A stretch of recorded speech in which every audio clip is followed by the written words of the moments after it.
এটা হচ্ছে আমাদের স্বপ্ন পূরণের দিন। এই দিনটার অনেক ভিডিও করে রেখেছি, কিন্তু কিছুই আমার এডিট করাও হয়নি, পোস্ট করাও হয়নি। আর এত বড় বড় ভিডিও আমি এখন এডিট করতেও পারবো না, কারণ আমার গলাটা এখনও ঠিক হয়নি। সেই অপারেশনের পর থেকে আমার গলার যা অবস্থা, ঠিক করে সাউন্ডই বেরোচ্ছে না।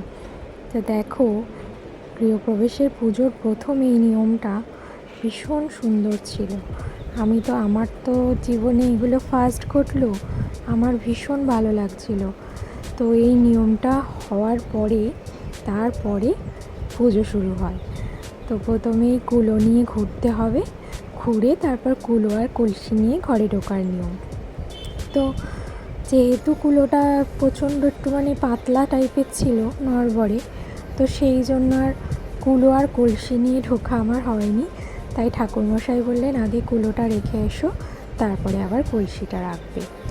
তার আমার মাম্মামও বেশ এনজয় করেছে এই দিনটা।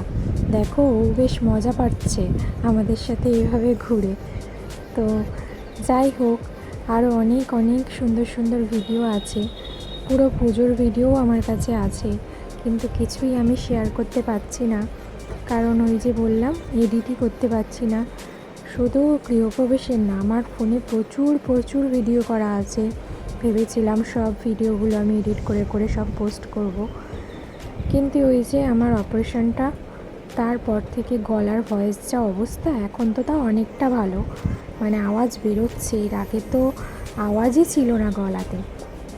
তো ওই জন্য ভাবলাম যে ছোট ছোট করে তো শেয়ার করতেই পারি, যেটুকুনি আমি দেখাতে পারি।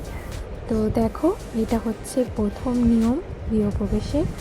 তো কেমন লাগছে সবাই বলো। আর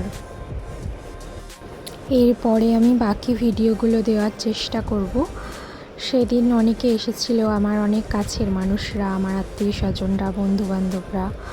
তো সব ভিডিওই আমার কাছে আছে। আর এই পুজোটাও কিভাবে কি হয়েছিল, যজ্ঞ হয়েছিল, সমস্ত ভিডিওটাই আমার কাছে আছে। তো সেগুলো আমি চেষ্টা করব আস্তে আস্তে দেওয়ার। অবশ্যই সবাই দেখো কেমন লাগছে, কিন্তু অবশ্যই জানিও আর পাশে দেখো। তো ভিডিওটা এখানেই শেষ হয়ে যাচ্ছে। তো পরে আবার আমি অন্য কোনো নতুন ভিডিও নিয়ে অবশ্যই আসব।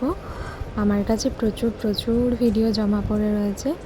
তো শরীরটা যদি একটু ঠিক হয় আস্তে আস্তে, তো নিশ্চয়ই সব ভিডিওগুলো আমি পোস্ট করব।